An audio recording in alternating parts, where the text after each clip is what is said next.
Hello दोस्तों, कैसे हैं आप सब लोग। होप कि आप सब लोग बहुत ही अच्छे होंगे। आज हम लोग अपने बिजनेस मैनेजमेंट के नेक्स्ट टॉपिक को पढ़ने जा रहे हैं। आज का टॉपिक है अपना एडमिनिस्ट्रेटिव मैनेजमेंट ऑफ फ्यूल। इसके पहले हमने पढ़ा था साइंटिफिक मैनेजमेंट ऑफ एफडब्ल्यूटीआई। ठीक है, अब दोस्तों एडमिनिस्ट्रेटिव, सबसे पहली बात तो आपसे यही पूछ देगा कि एडमिनिस्ट्रेटिव मैनेजमेंट किसने दिया था।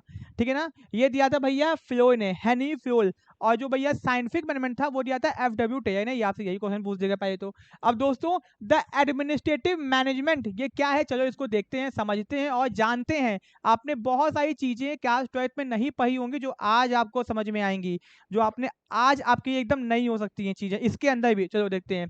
सबसे पहले तो एडमिनिस्ट्रेटिव मैनेजमेंट का दूसरा नाम है ऑपरेशनल मैनेजमेंट। ये आपके लिए एक नया क्वेश्चन बन गया। चलो ऑपरेशनल मैनेजमेंट हुई, ये आपको अभी तक कभी भी किसी ने बताया नहीं होगा क्लास 12 के अंदर। चलो इसका नाम क्या है, operational management theory was developed by Henry Fayol 1841 से लेकर 1925। ये डेट याद करना, अगर एग्जाम एमसीक्यू में होगा तो पूछ देगा। ठीक है, ये एक फ्रेंच इंडस्ट्रियलिस्ट थे और मैनेजर थे। ठीक है, whereas Taylor and his follower were primary concern with problem at operating level. जो टेयर थे वो ऑपरेटिंग लेवल पे, मतलब फैक्ट्री लेवल पे काम करते थे, वर्करों की प्रॉब्लम्स को सॉल्व करते थे जो टेयर थे। लेकिन जो फ्योर थे वो एम्प्लॉयज की प्रॉब्लम को सॉल्व करते थे। ठीक है ना, ओके।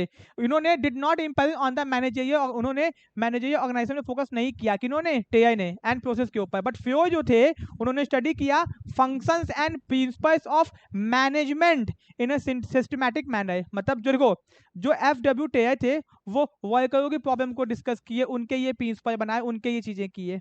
लेकिन जो फ्योर थे उन्होंने एडमिनिस्ट्रेटिव एम्प्लॉयज जो होते हैं उनके ये काम किया। ठीक है ना, मैनेजमेंट लेवल पे काम किया, जो कंपनी को मैनेज करते हैं उनके ये।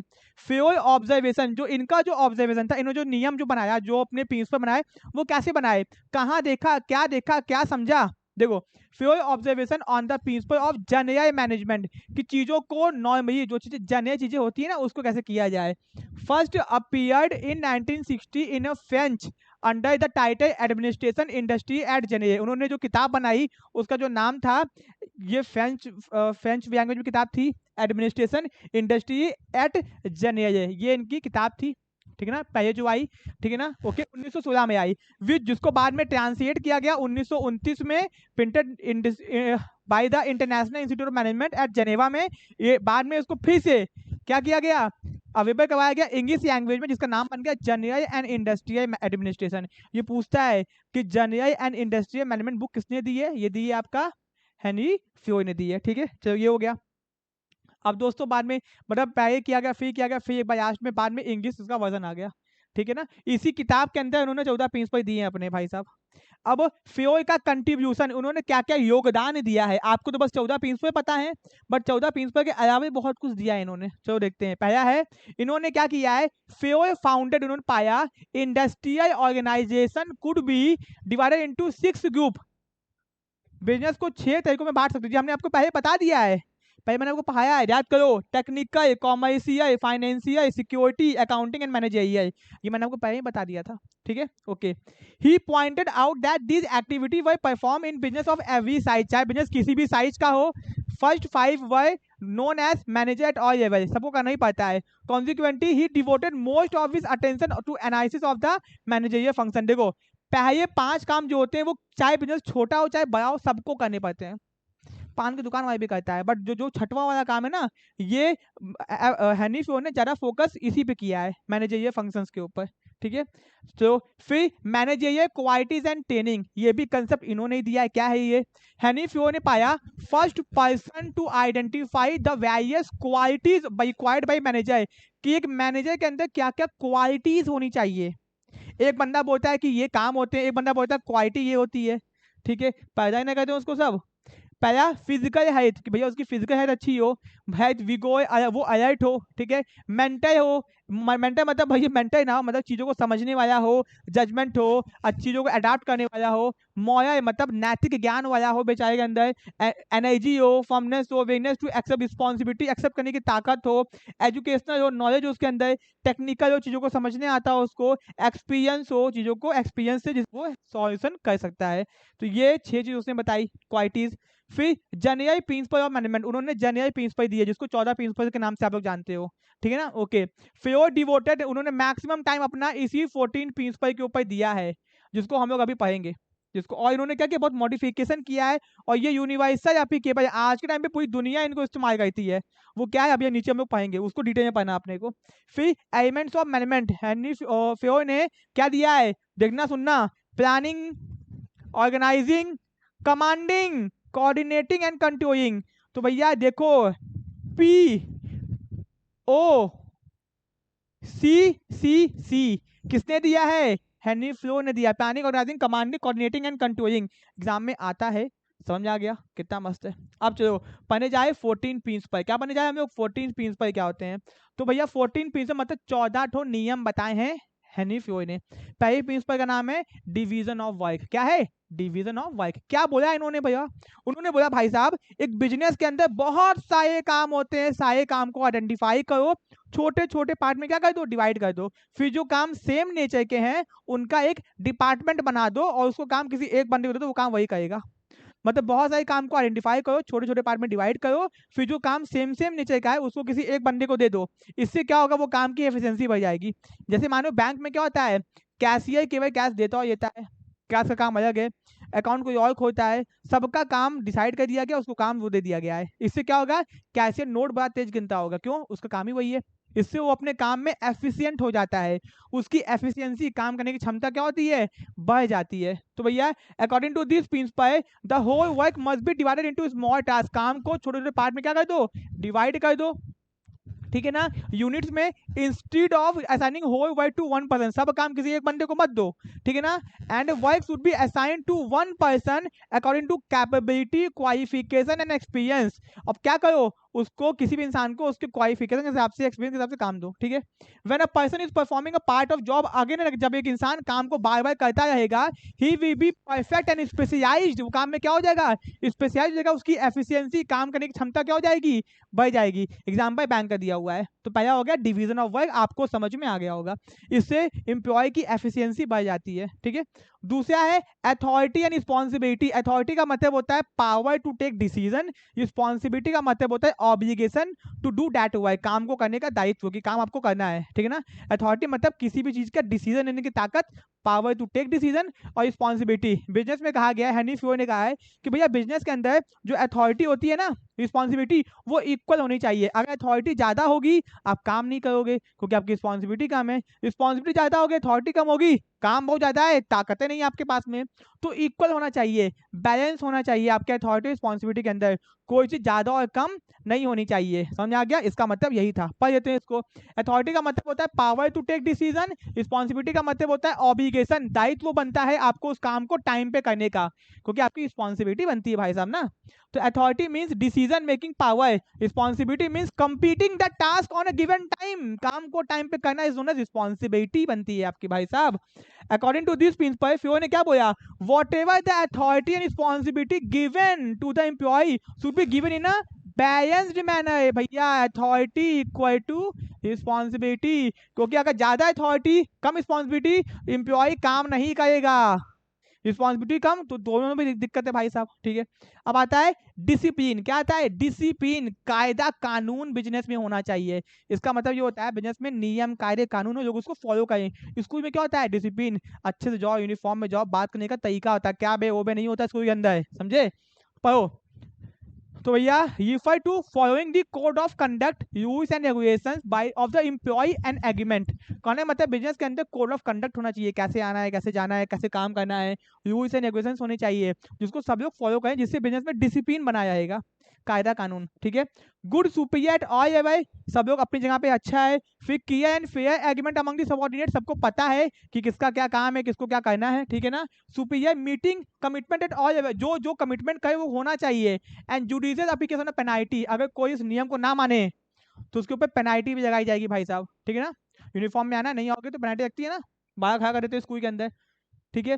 फ्योय insist that discipline is required at superior, देखो फ्योय ने बोला कि नियम कायदा कानून केवल सुपीरियर्स के लिए नहीं होना चाहिए, सबऑर्डिनेट्स के भी होना चाहिए, मतलब की सॉरी सबऑर्डिनेट्स के नहीं, सुपीरियर के भी होना चाहिए, दोनों के ही होना चाहिए, किसी एक के ये नहीं होना चाहिए, ठीक है ना। Okay, the disciplinary rule shall not applicable only on subordinate but discipline require good superior at every level, सबके ये होना चाहिए। क्लियर एंड फेयर एग्रीमेंट होना चाहिए सुपीरियर सबऑर्डिनेट के बीच में, एंड ये तो हो गया, ठीक है। अब आता है यूनिटी ऑफ कमांड। इसका क्या मतलब होता है कि एक एम्प्लॉय को एक टाइम पे एक ही बॉस से ऑर्डर आना चाहिए। मान लो कंपनी के अंदर 2-3 बॉस हैं और एक एम्प्लॉय है, और आप 2-3 बॉस ने उसको काम एक साथ दे दिया, तो वो किस बॉस का काम करेगा? Boss number 1, boss number 2, boss number 3। वो क्या करेगा? एक्सक्यूज देगा बॉस को, कहेगा बॉस नंबर 1 को कहेगा बॉस नंबर 2 वाई ने काम दिया आपको, उनका काम पर ये करेंगे। बॉस नंबर 2 वाई को बोलेगा ए वाई ने काम दिया हुआ है। एक दूसरे को घुमाएगा और काम नहीं करेगा और बच जाएगा। और बॉस के बीच में तीनों बॉस में झगड़ा भी हो सकता है इस बात को लेके, समझ आया?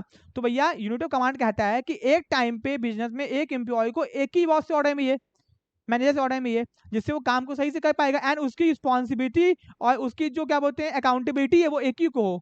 मतलब काम करके उसको बताना किसको, ये उसको पता होना चाहिए, ठीक है ना? जिससे वो ये नहीं कहेगा कि मैंने तो बता दिया उनको। एक ही बॉस ऑर्डर दे और काम करके रिस्पॉन्सिबिलिटी बताने की किसको, उसी को होनी चाहिए, ठीक है ना? Okay, according to this principle an employee should receive order from one boss only, ठीक है ना? शुड बी एन अकाउंटेबल, मतलब जिम्मेदार किसके, वो उसी के ये होगा काम लेने के बाद में, ठीक है ना? और एक से ज्यादा बॉस अगर होंगे तो काम में वो कंफ्यूज हो जाएगा और काम अच्छे से नहीं करेगा, ठीक है ना? चलो समझ आ गया। 14 में 4 प्रिंसिपल खत्म, अब बचे हैं 10। चलो पांचवा है यूनिटी ऑफ डायरेक्शन, बिजनेस का दिशा। भैया बिजनेस में सबको पता होना चाहिए कि हम लोग काम क्यों कर रहे हैं। तो 1 यूनिट 1 प्लान, एक बिजनेस और एक ऑब्जेक्टिव होना चाहिए। 10 तो ऑब्जेक्टिव ये कि चलोगे तो काम नहीं कर पाओगे, एक बिजनेस का एक ही ऑब्जेक्टिव होना चाहिए, ठीक है ना? तो 1 unit 1 plan, 1 unit 1 plan. Business के अंदर सब लोगों को क्या करना चाहिए? सब लोग एम्प्लॉय, सब लोगों की मेहनत ताकत एक ही गोल को अचीव करने में लगनी चाहिए। सब अपना अलग अलग गोल अचीव करेंगे तो काम नहीं हो पाएगा बिजनेस के अंदर, ठीक है ना? सबकी दिशा एक ही कॉमन गोल को अचीव करने की होनी चाहिए। इफ प्रिंसिपल इज अप्लाइड, इससे क्या होगा? कोऑर्डिनेशन आता है, लोग मिल के काम करते हैं। सबको पता है हमारा ये गोल है, तो सब मिल के उस गोल को अचीव करने की कोशिश करते हैं। Each department and group having common objective must be one head one plan. Her department का एक गोल हो और सब लोग मिलकर उसी गोल को अचीव करें, ठीक है ना? बिजनेस के कॉमन गोल को, ठीक है? फ्यूल के हिसाब से हर डिपार्टमेंट बिजनेस के अंदर सेम डायरेक्शन में काम करना चाहिए, सब लोग कॉमन गोल को अचीव करने के काम करना चाहिए, ठीक है? अब subordination of individual interest to general interest, ये क्या है? बिजनेस के अंदर जब कोई काम करने आता है ना, तो सबका अपना अपना मत, किसी को कार चाहिए, किसी को शादी करना है, किसी को बैंकॉक जाना है, सबका अपना अपना मतलब है। कहने का मतलब है कि सबका अपना इंटरेस्ट होता है, लेकिन अगर सब अपने इंटरेस्ट के काम करेंगे तो बिजनेस का इंटरेस्ट कहाँ गया? तो मैनेजर का काम ये होता है कि भैया वो उनके इंटरेस्ट को कन्वर्ट करे बिजनेस के इंटरेस्ट की तरफ, जिससे कि वो उनका मेन मतलब बिजनेस के गोल को अचीव करने में लग जाए। बिजनेस का गोल अचीव होगा तो उनका गोल अपने आप अचीव हो जाएगा भाई साहब, समझा गया? ओके, तो ऑर्गेनाइजेशन मस्ट, देखो according to this principle, interest क्या चीज, जो होता आपका जो इंडिविजुअल का इंटरेस्ट है, इंटरेस्ट ऑफ ऑर्गेनाइजेशन, बिजनेस का जो मतलब है, बिजनेस का जो हित है, वो सुपरसीड करना चाहिए, ऊपर होना चाहिए एम्प्लॉय के इंटरेस्ट से। मतलब एम्प्लॉय का इंटरेस्ट बाद में, पहले बिजनेस का इंटरेस्ट। भाई साहब काम कहाँ करे? बिजनेस की है ना, कि अपना जेब भरना है भैया। इन द ऑर्गेनाइजेशन और the employee are working with some objective, सबका कुछ ना कुछ ऑब्जेक्टिव होता है। There is always an objective of an organisation, business का भी ऑब्जेक्टिव होता है। If the objective of individual are in same direction, business का ऑब्जेक्टिव एंड एम्प्लॉयज का ऑब्जेक्टिव सेम दिशा में होगा, तो क्या होगा? काम भी अच्छे से होगा, दिक्कत भी नहीं आएगी, ठीक है ना? ये हो गया। अब आता है 7वां, रेम्युनरेशन। क्या आता है? रेम्युनरेशन आता है। रेम्युनरेशन का मतलब होता है भैया एम्प्लॉय को इतना तनख्वाह दो कि वो खा पी और रह सके। इतना पैसा भी आप उसको नहीं दे कि बेचारा रह सके, खा सके, पी सके, तब क्या दिक्कत आ जाएगा? According to this principle, employee in the organisation must be paid, जो उसको पैसा मिल जाए वो फेयर मिले, इतना मिले कि उसको मैक्सिमम सेटिस्फैक्शन मिले। The employee should be paid fair wages, salary, which give at his reasonable standard of living, कि भैया अपनी जिंदगी को बेचारा जी सके वो। एंड एक सेम टाइम पे ये भी ध्यान रखना कि बिजनेस की पैसा पे करने की कैपेसिटी भी होनी चाहिए। कैपेसिटी नहीं है उसको पाया बेचारा बिजनेस, ठीक है? 8वां पॉइंट है सेंट्रलाइजेशन एंड डिसेंट्रलाइजेशन। भैया सेंट्रलाइजेशन का मतलब होता है जब बिजनेस की, चैप्टर भी है अपना, एक तो पढ़ना भी है। सेंट्रलाइजेशन मतलब होता है जब बिजनेस के अंदर decision making power top level के हाथ में होती है, तो उसको बोलते हैं सेंट्रलाइजेशन। और डिसेंट्रलाइजेशन का मतलब होता है जब बिजनेस के अंदर सब लेवल में पावर बटी हुई है उनके जॉब के पोजीशन के हिसाब से, ठीक है ना? जब सबके पास भी अपनी अपनी पावर है उनके जॉब के पोजीशन के हिसाब से, तो भैया बिजनेस के अंदर अगर सेंट्रलाइजेशन की जरूरत है तो सेंट्रलाइजेशन हो, और डिसेंट्रलाइजेशन हो। कभी भी प्योर सेंट्रलाइजेशन और प्योर डिसेंट्रलाइजेशन नहीं होना चाहिए, समझ आ गया? भैया बिजनेस में दोनों का मिक्स होना चाहिए, कहीं कहीं पे सेंट्रलाइजेशन हो, कहीं कहीं पे क्या हो, डिसेंट्रलाइजेशन हो, ठीक है ना। When decision making power I in the hands of top level, तो सेंट्रलाइजेशन हो गया। जब डिसीजन मेकिंग पावर सबके पास में उनके जॉब के पोजीशन के हिसाब से, तो डिसेंट्रलाइजेशन हो गया।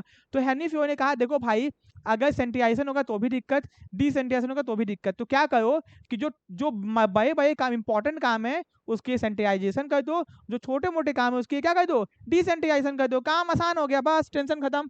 इसको पढ़े ना तुम लोग। अब ध्यान से समझना एक और चीज, बिजनेस का अगर साइज छोटा है तो सेंट्रलाइजेशन होता है, साइज अगर बड़ा है तो डिसेंट्रलाइजेशन होता है, कि ये खेलना कहीं पे आप। फिर स्केयर चेन, ये स्केयर चेन क्या होता है समझो, बिजनेस के अंदर जो भी कोई इन्फॉर्मेशन होती है वो एक चेन से फॉलो होनी चाहिए। आप देखते हो कि स्कूल में बैठे रहते होगे और आपका आता होगा भैया, वो आपके स्कूल के जो चपरासी होते होंगे या फिर जो काम करते हो वो आते होंगे, एक ठो रजिस्टर लेके या फिर नोटिस लेके, टीचर बैठे होते होंगे, आप लोग होते हो खुश, आप तो भैया कल छुट्टी है। तो भैया अब समझो, वो जो नोटिस वो ये कि आया है वो कहाँ से ये क्या आया है, उसको प्रिंसिपल ने दी, प्रिंसिपल के बाद वो प्रिंसिपल के नीचे वाले के पास में गया होगा, फिर उसके नीचे, ऐसा नहीं है कि जो दिख गया रास्ते में उसको दिखाता हुआ आया होगा, ऐसा नहीं करता है वो एक चेन को फॉलो करता है। सबसे पहले ऊपर आया, फिर उसके नीचे, फिर उसके नीचे, फिर उसके नीचे, फिर उसके सामने, अगर कोई एकदम नीचे वाला दिख गया तो उसको नहीं दिखाएगा, वो पहिए वो चेन को फॉलो करेगा तभी वहां तक जाएगा। समझा गया। तो बिजनेस के अंदर जब भी कोई इन्फॉर्मेशन हमको देनी होती है तो एक चेन फॉलो करना पड़ता है, उस चेन को हम तोड़ नहीं सकते। इससे फायदा क्या होता है, इन्फॉर्मेशन सब तक पहुंचती है, काम सिस्टमैटिक तरीके से होता है। समझा गया बात आपको। मान लो सरकार कोई काम कर रही है, सरकार ने कोई काम किया और सरकार ने डायरेक्ट उस काम को उसको कर दिया, बीच में अपने डिपार्टमेंट्स को बताया ही नहीं, डिपार्टमेंट वाले को पता ही नहीं कि सरकार ने ये काम किया है, तो बंदा कभी आएगा तो डिपार्टमेंट्स को ही नहीं पता सरकार ने काम कर दिया। सोचो, मोदी जी मानो गए, बोले कि हाँ हाँ तुमको हम साइकिल दिला देंगे, किसी बच्चे को बोल के आ गए, अपने नीचे बोल भी नहीं किया लोगों को, तो कहाँ साइकिल मिलेगी भाई। हाँ, वैसे ही 15 लाख रुपये नहीं आया हम लोगों का। चलो, स्केल चेन का मतलब होता है, इसका एक और नाम होता है, क्या नाम होता है, line of authority and chain of superiors. ये भी आपसे पूछ सकता है, from highest to lowest rank, मतलब कि फ्योर ने बोला कि इस चेन को हमको फॉलो करना चाहिए बिजनेस के अंदर। Every information must pass through की ऑफ दिस चेन, सारी इंफॉर्मेशन इसी से होके गुजरनी चाहिए, इसको हम लोग स्किप नहीं करनी चाहिए किसी भी सिचुएशन में। If this chain is broken तो क्या होगा, कम्युनिकेशन गैप हो जाएगा, अगर चेन को तोड़ दोगे ना तो कम्युनिकेशन गैप, किसी के पास इंफॉर्मेशन नहीं पहुंचेगी, ठीक है ना। तो इस चेन को फॉलो करना चाहिए, बट देखो कभी कभी इस चेन को फॉलो करना बहुत लंबा हो जाता है, लेंदी प्रोसेस हो जाता है। तो भैया अगर इमरजेंसी है, क्या है, इमरजेंसी सिचुएशन है, तो फियो ने कहा है उसके ये भी जुगाड़ है, इंडिया में जुगाड़ रहता है, इन्होंने भी जुगाड़ लगाया। क्या जुगाड़ है कि भैया हम इस्तेमाल करेंगे गैंग प्लैंक, अगर कभी इमरजेंसी आए तो आपको इस चेन को फॉलो करने की जरूरत नहीं है, आप डायरेक्ट कम्युनिकेशन कर सकते हो किसी से भी, कभी भी, कहीं पे भी। मान लो एग्जाम्पल के तौर पे, चलो ये आपका बिजनेस का ये है ए बंदा, बी बंदा, सी बंदा, डी बंदा, ई एफ जी एच। अब अगर ए को एच से बात करनी है तो पहिए वो बी से करेगा, सी से करेगा, डी से करेगा, या फिर ए को अगर डी से करनी है तो पहिए बी के पास वो जाएगा, इसके पास जाएगा, फिर इसके पास जाएगा। इसको बोलते हैं स्केयर चेन। चेन फॉलो करना पड़ेगा, इमरजेंसी है तो ये चाहे तो इससे डायरेक्ट बात कर सकता है, किससे, गैंग प्लांग से, किससे, गैंग प्लांग से। समझ में आपको बात आ गई। चलो ठीक है ना।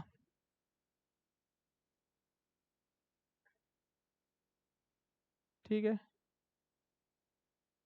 ठीक है, समझ आ गई। तो गैंग पैंग क्या करता है, हमको परमिट करता है direct communication between the employee working in different position, चाहे कोई कहीं फॉलो करे, without following the scalar chain, बिना स्केयर चेन को फॉलो किया आप डायरेक्ट कम्युनिकेशन कर सकते हो इमरजेंसी सिचुएशन में, ठीक है ना। ओके, अब दोस्तों आता है ऑर्डर। क्या आता है, ऑर्डर। ऑर्डर का मतलब यहाँ पे ऑर्डर ऑर्डर नहीं है, यहाँ पे ऑर्डर ऑर्डर नहीं, ऑर्डर का मतलब है man material machine should be at the proper place. Business के अंदर चाहे मैन हो, चाहे मटेरियल हो, चाहे मशीन हो, सबकी प्रॉपर एक जगह होनी चाहिए, ठीक है ना, जिससे हमको काम करने में आसानी होती। मान लो एक प्रिंटिंग मशीन है भैया, और बहुत बड़े, मान लो कि आप किसी ऑफिस में काम करते हो, वहाँ पे 10,000 लोग काम करते हैं, और आपकी कोई प्रॉपर जान, कभी आप यहाँ आए तो कभी आप वहाँ आए तो कभी आप वहाँ रहते हो। हुआ क्या, आप घर से आपके बाबूजी महीने आए, दादाजी कोई महीने आया, पूछा भैया इनको मिला तो बुला दो भैया। अब पता ही नहीं कि आप बैठे हो कहाँ हो, कौन से ऑफिस में बैठे हो, किस जगह बैठे हो। अगर आपकी प्रॉपर जगह होती तो आपको बुलाने में आसानी होती, ऐसे ढूंढना पड़ेगा। तो चाहे मैन हो, चाहे मटेरियल हो, चाहे मशीन हो, मैन वुमन कोई भी हो, उनकी प्रॉपर एक जगह होनी चाहिए, जिससे काम क्या होगा, सिस्टमैटिक तरीके से होगा। समझ में आ गया। कोई मशीन भी तो मशीन की भी एक जगह होनी चाहिए, हर चीज की एक जगह होनी चाहिए। तो भैया in this principle order does not mean command. यहाँ मतलब क्या है कि order he arrangement of man material, सबकी एक प्रॉपर जगह होनी चाहिए, फिक्स जगह होनी चाहिए बिजनेस के अंदर, ठीक है ना। फिर ने इंसिस्ट किया है कि सबका एक जगह होना चाहिए जिससे कि हमको काम करने में आसानी हो जाएगी, ठीक है ना। जैसे कि प्रॉपर कैबिन होना चाहिए एम्प्लॉय का, समय बचता है इससे बहुत ज्यादा, ठीक है। अब आता है भैया 11वां, इक्विटी। क्या आता है? इक्विटी। इक्विटी का मतलब क्या होता है दोस्तों? इक्विटी का मतलब होता है kind just fair treatment with everyone.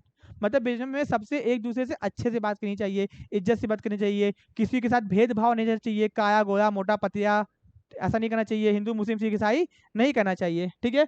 तो इसका मतलब होता है kind just and fair treatment with, सबको एक जैसे की तरह ट्रीट करना चाहिए। कभी कभी ऐसा होता है ना भैया, कुछ लोगों को ज्यादा मानते हैं, कुछ को नहीं मानते हैं, ऐसा नहीं होना चाहिए, ठीक है। Employee we put their maximum effort. एक एम्प्लॉय अपना मैक्सिमम एफर्ट तभी देगा जब वो एक तरीके से ट्रीट किया जाएगा, काइंडनेस के साथ में और जस्टिस के साथ में, ईमानदारी से। अगर आप बायसनेस करोगे तो काम भी वो नहीं करेगा अच्छे से। तो इफ मैनेजर इज बायस, तो वो क्या करेंगे, एम्प्लॉय भी डिससेटिस्फाइड हो जाएंगे और अपना मैक्सिमम नहीं देंगे। आपने अच्छा काम किया, किसी और को प्रमोशन मिल जाए, आप डिससेटिस्फाइड हो जाओगे, काम नहीं करोगे अच्छे से। तो equity does not mean application of same discipline you. इसका ये नहीं कि सबके साथ में एक जैसे व्यवहार करो, इसका मतलब live in a same way respective of their grade position gender. चाहे वो किसी पोजीशन पे हो, ग्रेड पे हो, जेंडर पे, उससे मतलब नहीं होना चाहिए, ठीक है। चलो 3 तो बचा हुआ है बस। Stability of tenure of personnel. मतलब बिजनेस के अंदर तुरंत प्रमोशन, तुरंत ट्रांसफर, तुरंत डिमोशन नहीं करना चाहिए, इससे एम्प्लॉय टेंशन में आ जाते हैं। मान लो आपका नौकरी लगा इलाहाबाद में, आप बैंक में आ गए नौकरी में, 2 महीना हुआ, आपने तुरंत उठाया लोन 10 लाख का, ईटा घेवा के घर बनवाने लगे।